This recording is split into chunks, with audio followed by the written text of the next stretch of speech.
Our first speaker has been preparing her speech since August, when the club held our very first ever Coach's Corner.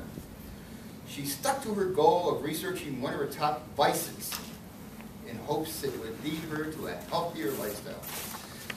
The goal of Organize Your Speech, that's the goal of this particular speech, is to lead your audience to a goal with a clear beginning, body, and conclusion.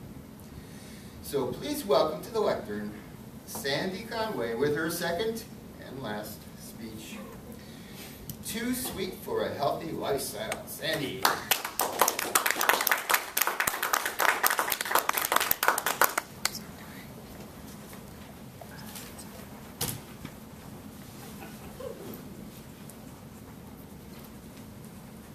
Hello, Toastmasters and guests. Today I'm going to talk to you about why sugar is too sweet for a healthy lifestyle. The average person consumes 47 teaspoons of sugar per day. That's 189 grams. 200 years ago in the 1700s, the average person consumed 15 grams of sugar, or 3 tablespoons.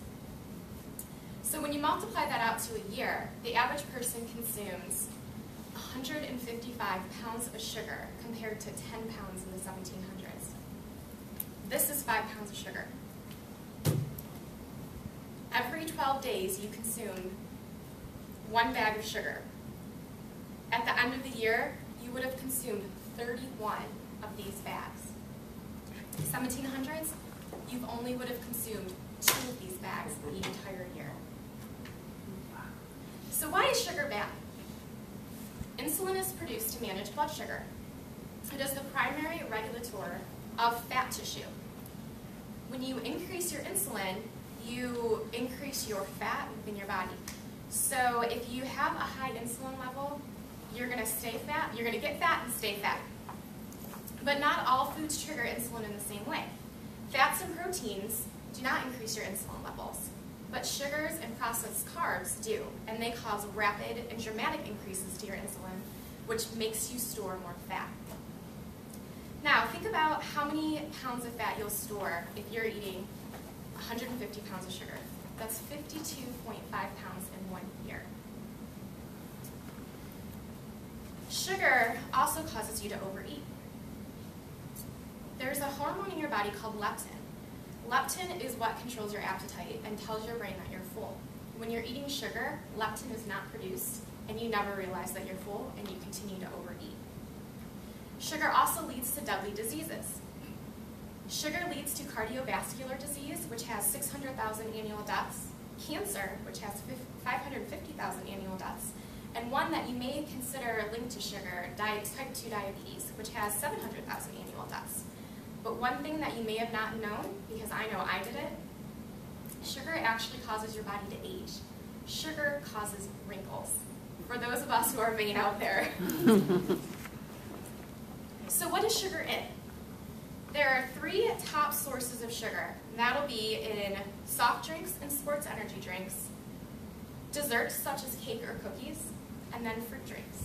So 2 out of the top 3 are beverages.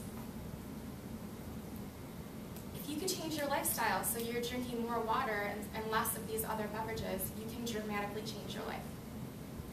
So let's talk about some of our worst offenders.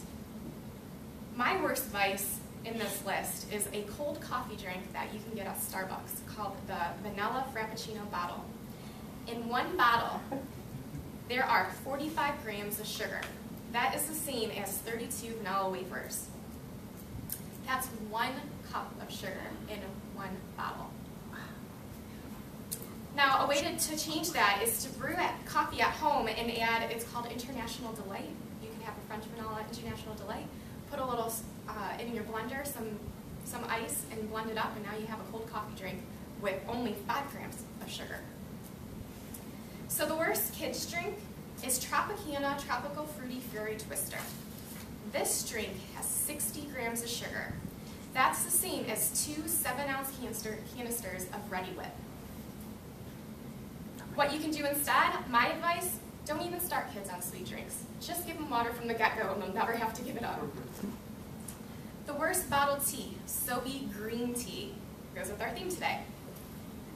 This drink has 61 grams of sugar. That's the same as 4 slices of Sara Lee cherry pie. Instead, you can brew fresh Lipton tea at home and add a tablespoon of sugar for 4 grams. The worst soda, Sunkissed Orange. It has 84 grams of sugar, which is the same as 6 Breyers Oreo ice cream sandwiches. The worst coffee drink, Starbucks makes our list again. Peppermint white chocolate mocha with whip. It contains 95 grams of sugar, which is the same as 8.5 scoops of Edie's slow-churned, rich and creamy coffee ice cream. That's 2 cups of sugar per drink. One way to save at Starbucks is always hold the whip. Holding the whip at Starbucks is going to not only save you 400 calories, but also 10 grams of sugar. The worst lemonade, Annie Ann's Wild Cherry Lemonade Mixer. It has 110 grams of sugar, which is the same as 11 bowls of Cookie Crisp cereal. 11 bowls. An alternative, Crystal Light. It has 0 grams of sugar. And then the absolute worst drink that I found, McDonald's Triple Thick Large Chocolate Milkshake. It contains 168 grams of sugar. That is the same as 13 baked apple pies from McDonald's. 13 in one drink. 3.5 cups of sugar in that one drink. An alternative could be a small hot fudge sundae, which does still contain a lot of sugar, but a lot less than the chocolate shake, with 48 grams of sugar. So what can you do? Try to limit your consumption of sugar to 15 grams per day, 3 tablespoons. And remember that alternative sweeteners are even worse than regular sugar because it increases your insulin level even more rapidly. And if you remember from earlier, that's the hormone that makes you store fat. So in closing, with the holiday season upon us, remember that small changes in your daily diet can make a big difference. You don't have to try a little of everything at your holiday dinner. You can eat smaller portions to control calories, and eat slowly for the leptin to kick in and tell you that you are full, and think about minimizing your sugar and artificial sweeteners. This will keep those extra calories.